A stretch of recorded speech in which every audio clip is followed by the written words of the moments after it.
안녕하세요. 저는 한림국제대학원 대학교 언어치료학 전공 초빙 교수로 있는 김수진입니다. 반갑습니다.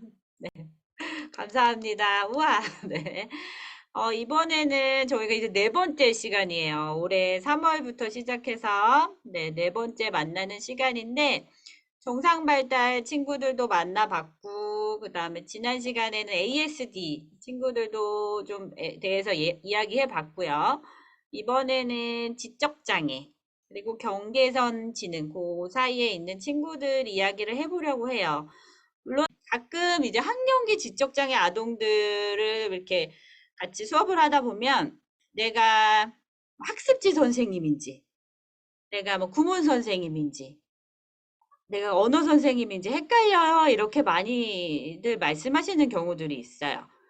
그래서 제가 항상 실습하시는, 그러니까 실습하는 선생님들한테도 얘기를 하는 게 우리가 구문 선생님하고 달라야 돼. 그러니까 학령기 아동들 이제 수업한다 그러면 뭐 이렇게 프린트 쫙 뽑아오시는 선생님들도 계시거든요.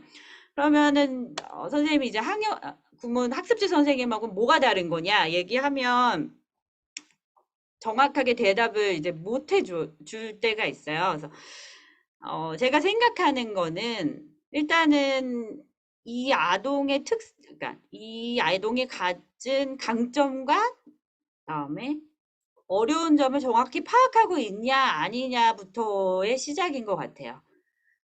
이 아동이 잘할 수 있는 거, 하지만 이 아동이 어려운 거를 파악하고 잘하는 걸 이용해서 어려운 거를 배워나갈 수 있게끔 도와주는 게 이제 저희 쪽인 거고, 학습지나 이런 선생님들은 일단 정해진 과정,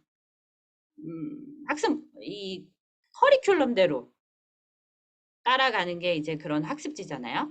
그래서 제가 꼭 내가 하고 싶은 걸 준비하는 게 아니라 이 아동이 갖고 있는 강점과 제한점을 이용해서 할 수 있는 계획을 수립하세요라고 많이 강조를 하고 있거든요.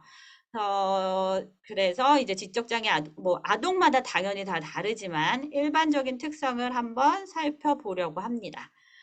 인지적 특성은 뭐 다 알고 계시다시피 적은 아주 단기 기억이 좀 짧죠. 우리 뭐 단기 기억이라고 하기도 하고 또 워킹 메모리라고 하기도 하고 이런 식으로 아동이 단기 기억이 뭐 짧아서 방금 가르쳐 준 것도 좀 있으면 까먹고 유지가 안 되고 그런 경우들이 많이 있고, 그 다음에 회상하고 인출하는 거 능력이 어렵고 주의 집중력도 짧고, 그 다음에 어떤 거를 내가 아는 것과 모르는 거를 구별할 수 있는 인지 초인지 능력도 부족하고, 그러다 보니까 학습 속도도 느리고, 하지만 아동의 발달 양상을 보면 굉장히 전형적인, 그러니까 일반 아동들이 발달하는 순서는 따라가고 있어요. 그게 느릴 뿐이지. 그래서 그런 거를 알고 있어야 계획할 수 있고 무엇을 집중적으로 도와줘야 되는지 알 수 있어요. 그래서 굉장히 반복이 많이 필요한 아동들이 많고, 그다음에 기억, 증진을 많이 해줘야 됩니다. 그래서 뭐, 그거는 인지 선생님이 하면 되는 거 아니에요? 뭐 이렇게 말하는, 뭐 그렇게 생각할 수도 있는데, 같이 해줄 수 있을 것 같아요. 그래서 제가 좀 사용하는 것들을 보여드리면, 요거 보신 적 있어요? 이렇게 해야 되나? 이것 좀 봐. 요런 게임 보신 적 있어요? 요거는 앞뒤 그림이 달라졌을 때 그 다른 점을 설명하거나 그렇게 놀이할 수 있는 보드게임이에요. 그래서 일반 아동들도 많이 하고 있는 보드게임이기도 하고, 근데 이런 시각적인 기억이 많이 약한 친구들한테 계속해서 놀이하다 보면 기억도 같이 조금씩은 진전되는 양상을 보이기도 하고요. 시각적인 기억, 뭐 이건 예시이기 때문에 뭐 이거 너무 좋아요 이런 건 아니고 제가 그냥 하고 있는 거를 좀 몇 개 보여드리는 거예요. 그리고 요거는 최근에 나온 건데 여기서 되게 많은 교재들이 나오더라고요. 그래서 제가 최근에 좀 굉장히 마음에 들었던 것 중에 하나가 그리고 청각 기억. 아까 전께 시각 기억을 좀 진전시키면서 언어적인 표현을 유도하는 거였다면, 요거는 이제 청각, 안 들리는 아이들은 아니고 그 들은 거를 계속 이해하고 처리하는데 이제 어려움, 그 다음에 또 기억하는데 어려운 친구들과 많이 활동할 수 있게 되게 잘 나와 있는 것들이 있어서 우리가 이런 기억 증진 프로그램을 같이 이용해서 아동의 언어 이해든 언어 표현이든 도와줄 수 있으면 좋을 것 같아요. 네, 그리고 이제 사회 정서적 특성을 보면 이 아이들이 가장 많이 갖고 있는 게 학습된 무기력감. 난 안 돼. 어려워요. 싫어요. 이게 너무 많아요. 그래서 제가 실습했던 아동 중에 하나는 뭘 딱 주면 봐서 어려운 것 같으면 뒤로 막 돌아 앉아 있고 이랬었거든요. 그래서 저는 실습생 입장에서 제가 너무 당황스러운 거죠. 이제 나는 이 아이를 치료하고 이제 교수님한테 확인을 받아야 되는데 얘는 계속 뒤돌아 앉아 있는 거예요. 그래서 어떡하지? 막 너무 고민을 됐던 친구 중에 하나인데 지금 생각해 보면 제가 이제 좀 너무 과한 욕심을 부려서 가져갔던 것 같아요. 어려웠던 거죠. 조금 쉬운 거 같이 하면서 아동들한테 이런 성공 경험을 줬어야 했는데, 근데 과한 욕심 때문에 이것도 가르쳐 주고 싶고 저것도 가르쳐 주고 싶고 하다 보니까 계속 이 아이한테 무기력감을 계속 안겨줬던 것 같아요. 그래서 그렇게 이제 치료 계획을 아주 좀 다시 낮은 목표로 잡아서 하니까 아동의 협조도 좋아졌고, 그랬던 기억이 있어요. 그래서 내가 이걸 했을 때 뭐가 좋은지, 그래서 그런 동기화도 굉장히 필요한 거고, 그다음에 성공 경험을 시켜주는 게 정말 너무 중요하다. 특히 지적장애 아동 같은 경우에는. 그다음에 그렇게 성공 경험을 통해서 이런 긍정적인 상호작용을 하는 게 너무 중요하다라는 말씀을 꼭 드리고 싶어요. 인지, 사회, 운동 기능을 봤으면 우리가 가장 이제 궁금한 언어적인 거를 한번 좀 나눠서 보려고 하는데요. 언어의 형식적인 거, 그 다음에 뭐 의미적인 거, 구문적인 거, 내용적인 거, 뭐 기능적인 거 이런 거를 좀 보려고 해요. 그래서 지적장애 아동의 가장 큰 특징은 발음이 좀 안 좋죠. 특히 자음생략, 종성생략 많고 그렇다고 일관적이지 않아서 이 연결 발화에서 많이 깨지죠. 그렇고 의문 인식 능력이 결손되다 보니까 당연히 읽기 쓰기 능력도 저하되어 있고 그래서 요런 특징들이 많이 있어요. 그래서 발음이 나빠서 어머님이 우리 애가 발음이 너무 안 좋아요 이래가지고 이제 치료실을 찾았는데 생각보다 이제 지적 능력의 제한으로 인해서 발음이 많이 깨져서 오는 친구들도 많이 있어요. 그런 친구들 같은 경우에는 일단 지적장애 친구들은 가장 좋은 중재의 가장 첫 번째 원리라고 보면 계속 반복하시는 게 좋고, 과잉 학습과 같이 반복하시는 게 이제 필요하고, 그다음 우리가 만약에 인지가 정상인 아이가 어떤 특정 음소만 좀 안 돼요. 그러면 단기간에 아주 드릴을 시키면 진전이 빠른 경우들이 있는데 이렇게 인지가 좀 낮은 친구들, 힘든 친구들 같은 경우에는 조기 치료를 해서 계속적으로 중재를 하시는 게 훨씬 효과적일 수 있겠죠. 그다음에 그다음에 의미. 애들 어휘가 굉장히 낮아요. 그다음에 한 어휘가 가질 수 있는 여러 가지 뜻을 사용하지 못하고 이건 이거면 계속 고집이 또 세기 때문에 A가 화장하다 이랬으면 이 화장만 알고 있고 이제 다른 화장은 모른다든지 그게 이제 다른 뜻이라고 설명을 해주고 이런 거를 안 받아들이는 경우도 있고 굉장히 고정적으로 사용하는 경우도 있고 그리고 어떤 구체적인 의미 단어만 사용하지 좀 추상적인 개념적인 단어, 비유적 이해 이런 것들은 굉장히 제한적인 친구들이 많이 있죠.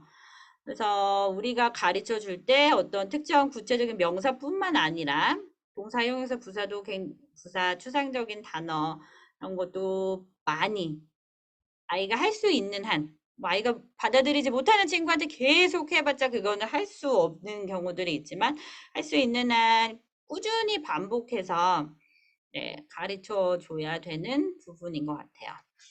화용, 화용적인 특성을 볼게요. 이 아동들은 어쨌든 되게 밝아요.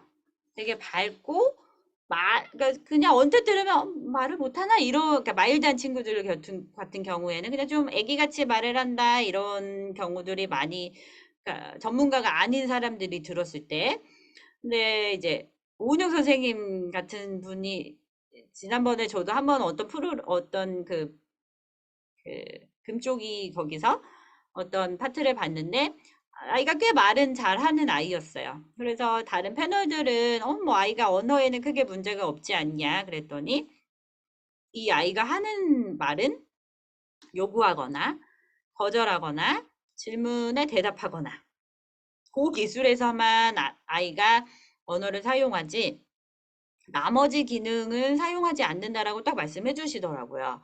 그래서 아이들이 커가면서 필요한 의사소통 기능들이 있잖아요. 그래서 명료화를 요구한다든지, 뭐 어떤 농담을 하고 농담을 이해한다든지, 그다음에 진술한다든지, 놀린다든지, 그 사람에 대해서 뭐 정보를 요구한다든지, 그런 기능이 굉장히 제한적이고, 그다음에 저 사람이 알고 있는 것과 내가 알고 있는 것이 다르다라는 것도 알기 어렵기 때문에 그런 누가 보면 두서없이 말해요라고 말을 하는데 그거는 이제 얘가 생략해야 될 거를 생략하지 않고 생략하지 않아도 되는 것들은 또 생략해서 전체적으로 이해가 어렵고 조리가 없는 그런 표현이 되는 경우들이 많이 있죠.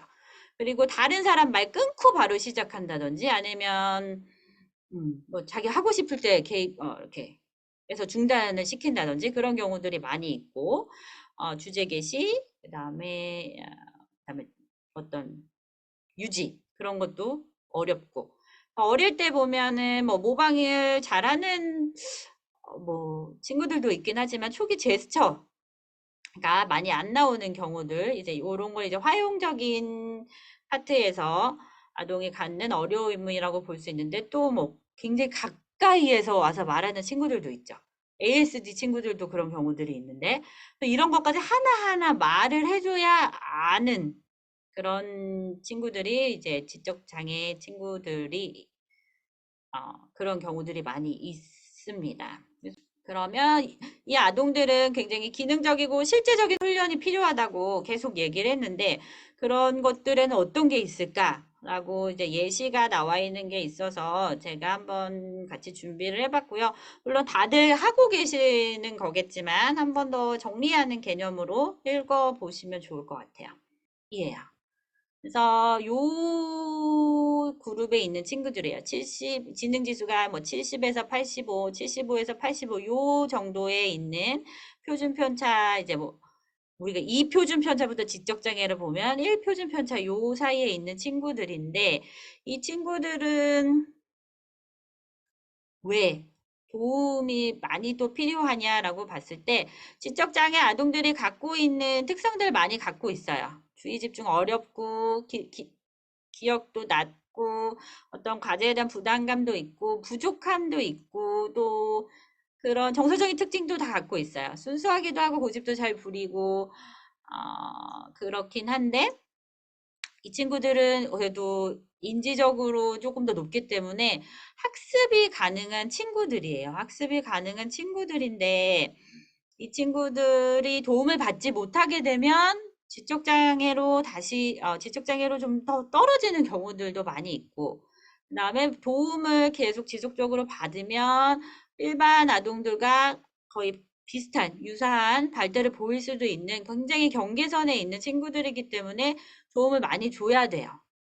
네. 조금 이따 영상 하나 볼게요. 그래서 이런 사회적 특성도 지적장애 친구들이 갖고 있는 사회적 특성을 많이 갖고 있는데 이 친구들은 또 일반 아동들과도 함께 굉장히 놀고 싶은 욕구도 또 있어요. 근데 먼저 말을 걸기가 어렵고 좀 성급하게 행동하기도 하고 또래 아이들이 하는 놀이를 뭐 규칙 이해라든지 이런 게 좀 어려우니까 힘들기도 하고 그래서 놀이 선생님 같은 경우는 뭐, 요 친구들은 놀이 선행이 필요하다. 그래서 보드게임 애들이 많이 하는 그런 게임을 미리 가르쳐 놓는 거죠. 그래서 나중에 학교 들어갔을 때 같이 할 수 있게, 뭐 그런 경우들도 종종 본 것 같아요.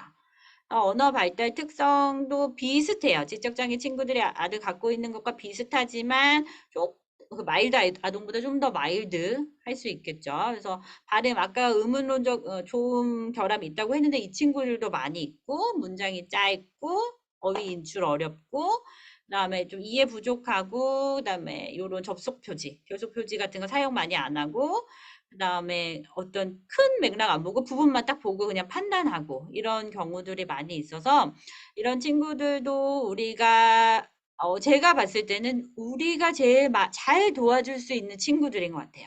이 아동들은 아까 말씀드린 것처럼 학습 능력이 있어요. 그리고 추상적이고 뭐 그게 뛰어나지 않아서 그렇지 좀 느려서 그렇지 학습 능력이 좀 더 있기 때문에 이런 다른 활동들 그다음에 우리가 이제 지적장애 아동들은 굉장히 실제적이고 구체적인 거를 많이 반복적으로 해서 일반화시키는 게 목표라면 이 친구들은 학습적인 것을 많이 도와줘서 학습을 잘 따라갈 수 있게 도와주는 게 이제 제일 목표라고 생각하면 좋을 것 같아요. 그래서 이러한 것들을 같이 우리가 목표에 넣어서 도와주는 것이 좋겠다라고 생각이 들고요. 요거 이러시고 오셨는데 도움이 되셨기를 바랍니다.